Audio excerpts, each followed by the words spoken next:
asalaamaaleykum mbokk internet yu ñuy seetaan à travers Univers Info comme nuñ koy defee saa su nekk di leen indil lépp luy actualité ñu nekk nag ci mois de mars te bu ñu nee mois de mars mooy mois jigéen ñi ñu tolloog 8e journée mondiale de la femme tey nag ñu seet si ki nga xam ne moom mooy Imam Makhtar Ndiaye ñu bëgg rek ñu waxtaan ñu amal ay waxtaan ci li nga xam ne moom mooy journée mondiale de la femme tey ana lan la l'islam wax ci journée mondiale de la femme laataa ñuy tàmbale waxtaan bi dañ koy bàyyi mu nuyoo ko mbokk internet yi Imam ñu ngi. waaw asalaamaaleykum wa rahmatullahi taala wa barakaatu maa ngi nuyu waa Univers Info di leen ñaanal yàlla tawfiq ak jàmm ak salaam.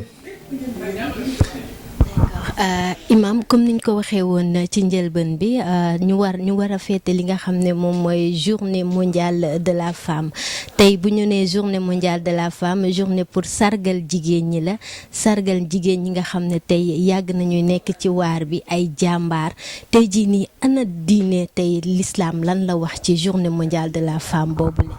waaw may kontaan ci question bi ak ci thème bi. 8 mars ku nekk xam na ne mooy journée internationale de la femme ma ciy profité di vraiment di féliciter di remercier en fait toutes les femmes du monde entier ci seen taxawaay seen courage seen njàmbarte mais li ma ci wax rek mooy xam nga jigéen ci boppam dafa am benn statut bu particulier nekk koo xam ni pratiquement dafay jouer un rôle déterminant ci biir société te bépp société boo gis rek day identifier wu à l'image de ces femmes. dañuy wax ni bépp société bu baax rek dafa fekk ne ay jigéenam ñoo baax waaye bépp société tam bu safaanoo tam dafa fekk ay jigéenam xam naa war nañu xoolaat seen ay comportement parce que jigéen dafa nekk élément boo xam ne wax dëgg yàlla mooy fondement wu société parce que moom mooy kiy nàmpal mooy kiy jur d'abord mooy kiy nàmpal kiy yar kiy gérer pratiquement foyer ba tax na dafa war am taxawaay bu am solo kon ci biir société te boo xoolee sax jigéen ci boppam daanako dafa nekk benn élément boo xam ne ci société dañ ko war a préparer dañ ko war a former dañ ko war a jàngal dañ ko war a xamal ndax tey ku nekk yaa ngi dégg na nga affaire autonomisation de la femme te tey femmes yi mënuñu am autonomie li fekk jàngunu li fekk amuñu une bonne formation benn waykat arabe dafay wax mu ni al ummu madrasatun iza aadataha aadata sha'ban tayyibal araqi jigéen daal ab école la boo xam ne bu ñu ko yaree bu ñu ko jàngalee xamal ko préparer ko ci une bonne formation une bonne éducation kooku tey mën nañu prétendre à une société boo xam ne vraiment digne de ce nom pour wàll ni kon jigéen dafa war a jàng dafa war a xam surtout tey actuellement nga xam ne tey jigéen ñi boo xoolee ci àdduna bi tey ay actrices de développement lañu tey noo ngi ci fànn yëpp rawat tey boo demee microfinance yi tey boo demoo tey ci li nga xam ne tey mooy coopérative yi boo demee tey ci yu bëri tey daanaka ñoom ñoo ciy yëngatu te ay jàmbaar lañu tey képp kuy wax développement tey mënoo ci génne loxo jigéen ba tax na kon tey dafa nekk élément boo xam ne bu incontournable la ci société tey boo xoolee jigéen ci boppam ci wàllu tey noo ngi wax wàllu violence faite aux femmes tey parce que jigéen sànq li ma wax mooy fondement société ba tax na dañ ko war a aar dañ ko war a protéger dañ ko war a soutenir dañ ko war a jàppale te tey ku ne gis nañ tey violence bi ni mu mel tey à l'égard des femmes tey la femme est pratiquement violentée persécutée agressée lu leen noo koy teg ci kaw jigéen tey violée même donc muy yoo xam ne wax dëgg yàlla dafa ñaaw lool te noo ngi koy naqarlu tamit en tant que être humain mais surtout en tant que acteur religieux te tamit dañu bokk ci lutte bi nga xam ne tam dañuy ànd ak jigéen ñi tam di lutter tey contre les violences faites aux femmes di leen si jàppale parce que jigéen ñi ñooy sunu ay sœur lañu sunu ay tante lañu sunu ay yaay lañu képp ku la meññee tey jigéen la moo la indi ci kaw suuf donc ba tax na kon dañu war am respect si ñoom dañ leen war respecter dañ leen war jox si cër bu ñuy wax nag jigéen nag ci ak l'islam xam nga ñu ci bëri léegi dañuy jàpp ni sax islam dafa xaw a suufeel jigéen wala daf ko war a delloo daf ko delloo ginnaaw léeg-léeg ñu ci bëri loolu la ñuy jàpp or c'est le contraire gis nga avant l'avènement de l'islam boo xoolee jigéen dafa nekkoon ci benn situation boo xam ne bu misérable bu doy waar nekkoon ci daanaka sax on peut dire que la femme était réduite en esclave victime de toutes sortes d'injustices ba tax na sax bu daan jur doom sax doom di nekk jigéen dañ ko daan fab suul xam nga loolu mu doon pratique bu ñaaw donc ci temps ci ceddo gi. da nga daan gis aussi tamit ci wàllu miraas jigéen daawul doon daanaka bu papaam daan am alal wala yaayam bu gaañoo moom dañ ko daan xañ miraas te miraas àq la kon ku ko xañ na lu rëy a rëy da ngay xool sax même ci wàllu comment dirais-je ci wàllu pour protéger ko pour jox ko valeur ci la yàlla yonent bi tere yenn forme de mariage. am na ay mariage yu doon am avant l'islam lu ñuy wax mariage temporaire te daan takk jigéen semaine wala weer nga bàyyi ko dem takk moroomam wala mariage bu ñuy wax chiraar mooy genre échange la woon dañ jàppe woon femme comme matériel. par exemple da ngay am sa sœur kii am frère am wala nga am sa frère sa sœur nga ne ko jox ma sa sœur ma jox la sama frère ma jox sa frère sa sœur et cetera donc yonent bi dafa tere mariage yooyu daf ko tere pour lan pour valoriser la femme pour jox jigéen beneen xaq beneen gëdd boo gisee islam tere mariage yooyu c'est pour juste valoriser la femme. ci miraas wax naa ko léegi da ngay xool d'abord bi nu xañee jigéen miraas donc yàlla aaya bi mu wàcce ci alquran aaya bi traité les parts successorales en matière de succession yooyu bi lu tax aaya bi wàcc mooy loolu nu xañoon jigéen moo tax yàlla indi aaya bi yusikumullahu fi awlaadikum li zakari mislu hazil unsayayni mu ne man yàlla maa dénkaane ki seen doom yi bu dee ay góor ak jigéen góor yi nañu am ñaari cër jigéen ñi am benn mais bu leen exclure loolu donc kon islam dafa ñëw valoriser jigéen dafa ñëw jox ko cër dafa ñëw jàppale ko taxawu ko génne ko ci situation boo xam ne wax dëgg yàlla situation bu métti la woon tekk ci situation boo xam ne macha allah situation bu am solo la. donc bu nu waxee tamit si wàllu femme égalité parité xam ne tey mooy coow li tey fu ne ñoo ngi fiy toll égalité liberté mais li ma ci njëkk wax mooy en fait la femme musulmane n'est jamais une femme libre jigéenu jullit du jigéen boo xam dafa am liberté totale. da ngay xool jigéen bu juddoo ba muy am borom kër foofu mi ngi ci responsabilité papaam bis bu ko papaam mayee nag ci la responsabilité ba toxu dem ci ki nga xam ne mooy jëkkëram yor ko yor responsabilité am bis bu demee ba jëkkëram génn àdduna wala mu divorcé sax responsabilité boobu day delluwaat ci papaam bu fekkee mi ngi dund. bu fekkee papaam dundul fekk mu yor ay doom yu góor yooyu tey nooy nekk kileem nooy nekk ki nga xam ne mooy kilifaam pour wan la ni rek en fait jigéen ci islam mosul am liberté. égalité nag moom ak parité wax dëgg yàlla tey daanaka actualité la boo xam ne wax dëgg yàlla ñëpp a ngi koy coow mais li ma ci mën wax rek mooy islam moom dafa diine goo xam dafa organisé. yàlla dafa ne ar-rijaalu qawwaamuuna ala nisaa góor ñi ñoom nooy yor kilifteefu jigéen ñi ñoo leen di taxawee donc islam dafa nekk diine goo xam ne ci wàllu autorité ci lay wéy te autorité ci l'islam ci góor lañ ko teg mais boo xoolee autorité boobu nag yàlla jël jox ko góor ci kaw jigéen du wane ni dafa xeeb jigéen waaye en fait c'est une autorité en fait de veille et de protection par rapport à la femme qui a été toujours considérée comme le sexe faible par rapport à l'homme pour mu aar ko la pour mu taxawu ko la pour mu jàppale ko la mais du autorité boo xam ne daf ko wax imposer wala ni moo ko gën a féete kaw wala déet donc loolu la femmes yi war a comprendre tey xam ne góor ñi seen ay càmmiñ lañu yàlla dafa leen jox autorité pour nu aar jigéen pour nu protéger ko pour nu wattu ko dañuy gis sax même jigéen sax li ci ëpp balaa muy am kóolute ci kaaraange góor nekk ci wetam yiir ko xam nga kon loolu dafa am solo ba tax na kon wàllu parité mën nañ ko prétendre dëgg-dëgg ci wàllu professionnel sur le plan professionnel tey ji bu fekkee da nga nekk ku góor nga raw ko ci diplôme raw ko ci formation mën nga li nga xam ne gën ko mën liggéey bi boobaa wax dëgg yàlla moom bu ñuy joxee cër ba dañ koy jox ki nga xam ne mooy jigéen loolu nag pour am plus de productivité pour prétendre aussi à un développement mais dafa am ay responsabilités yoo xam ne purement religieuses yoo xam ne wax dëgg yàlla yooyu moom yàlla dafa jël jagleel ka góor nga xam ne loolu moom jigéen wax dëgg yàlla amu ca cër lu mel ne tey booy xool tey wàllu prophétie yéegi yonent yàlla yónni yëpp kii la ñuy doon góor yonent bu jigéen mosul am ndax lan ndax jigéen lourdeur d'intensité bi nekk ci wàllu révélation attanu ko wax yu kon loolu góor moo ko mën supporter mais jigéen mënu ko supporter moo tax gis nga mosoo gis yonent boo xam ne bu jigéen la ñaareel ba ci wàllu responsabilité yi boo xoolee ci wàllu seede yàlla ci benn fee bu xew ñaari góor lay seede loo à l'absence nag benn góor bu fekkee benn góor kese fa ne ay jigéen nekk fa dañuy jël ñaari jigéen mu taxaw place benn góor gis nga kon pour wane ni kon ni yàlla jëlee autorité jël doole jox ko góor ci kaw jigéen mais ba tey du question ni moo ko gën mais du question ni tamit daf ko gën a supérieur non non ci wàllu tamit kilifteef da ngay xool kilifteef yàlla ci góor la ko teg tey yow ndaw si sa doom bu jigéen mënoo ko maye sëy il faut nga wut góor goo xam ne moom nga koy bàyyele jox ko pour mu maye ko en tant que jigéen tamit kenn mënu la maye li fekk amuloo tuteur ba góor lay doon moo tax yonent bi mu ne wala nikah illa bi waliyin sëy mënul wér lu dul kilifa amul te kilifa góor lay doon bàyyi lay doon wala koo xam ne bàyyi moo ko délégué mais am maa jigéen rek ak nu sa compétence day ci wàllu religion nu sa personnalité mën a day yow mënoo maye sa bopp mënoo maye sa doom bu jigéen il faut góor rek pour wane ni kon islam responsabilité yooyu dafa nekk ay responsabilité yoo xam ne yu diis la yoo xam ne ci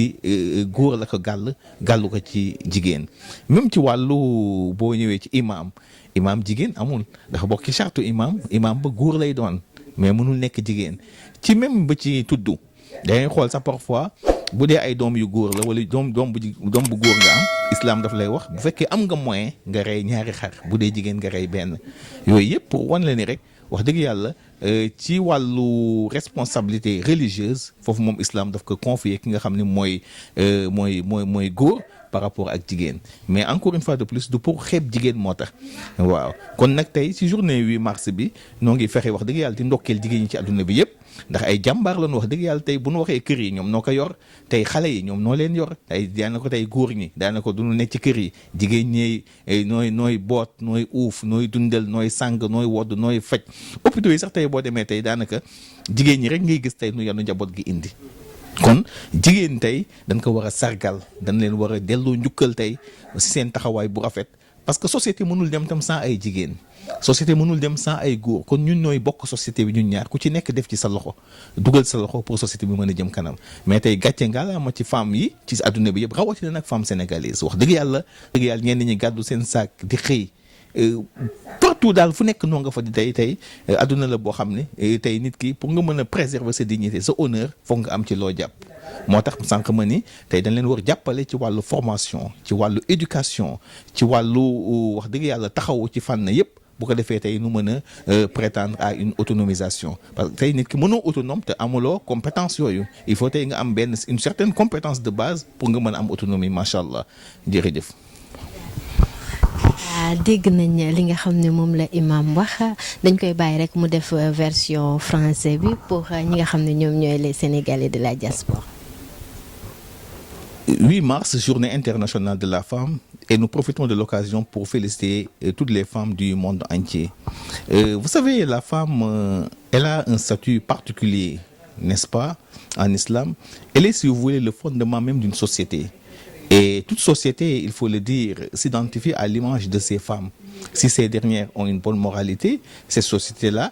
sera certes une société, n'est-ce pas, de valeur. Et il faut, vous savez, la femme, comme je l'ai dit tantôt, elle est le fondement, n'est-ce pas, d'une société. Par conséquent, on doit aujourd'hui aider les femmes, n'est-ce pas, à la scolarisation, n'est-ce pas, à la scolarisation, à une bonne formation également. Parce que quand on parle d'autonomie, il faut que la femme ait d'abord en fait,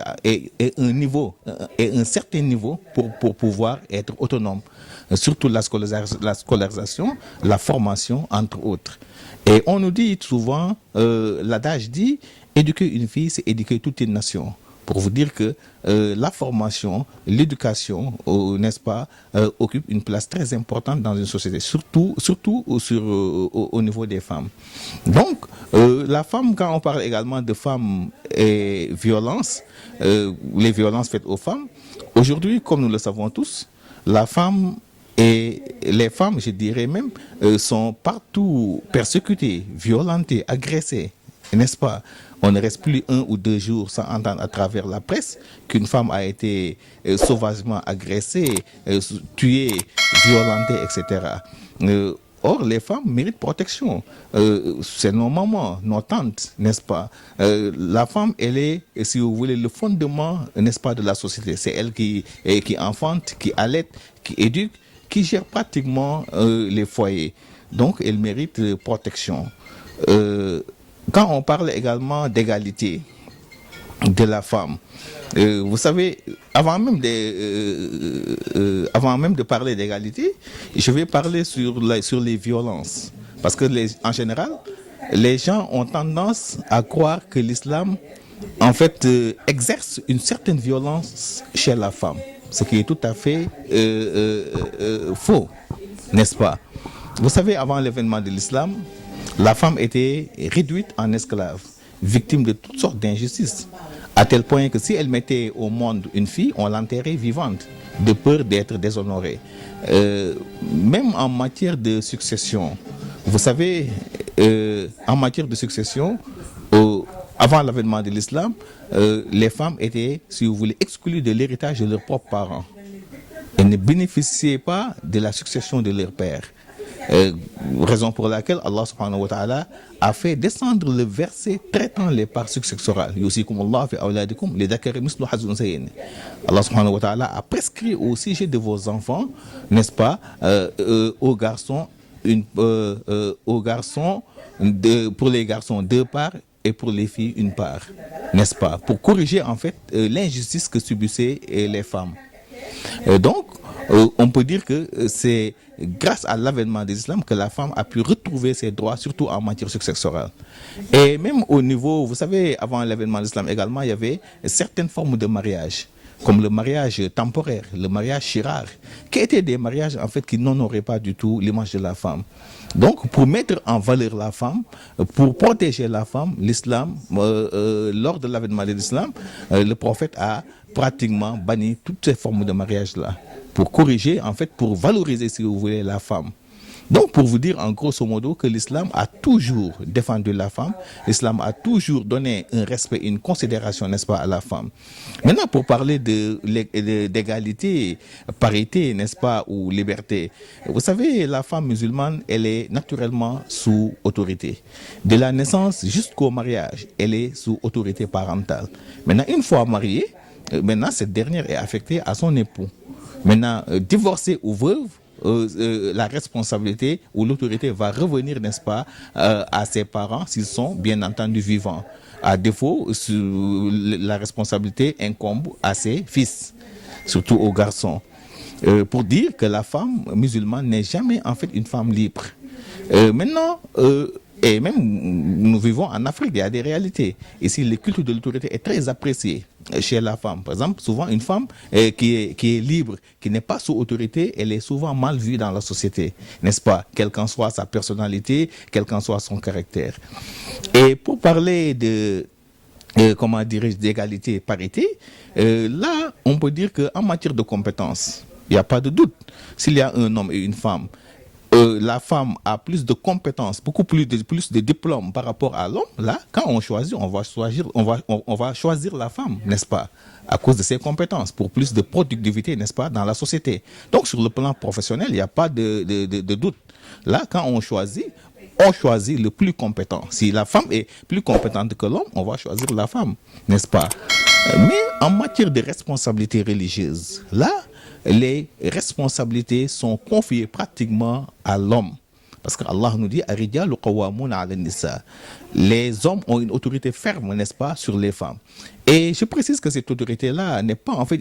une supériorité de domination, n'est-ce pas, ou de supériorité, mais plutôt une autorité de veille et de protection par rapport à la femme qui a été toujours considérée comme le sexe faible par rapport à l'homme, n'est-ce pas? Donc, ça, il faut que les gens comprennent en fait cette autorité-là. Donc, ce n'est pas une autorité de domination, c'est pas pour montrer que l'homme est supérieur à la femme, mais c'est une autorité de protection et de veille par rapport à la femme.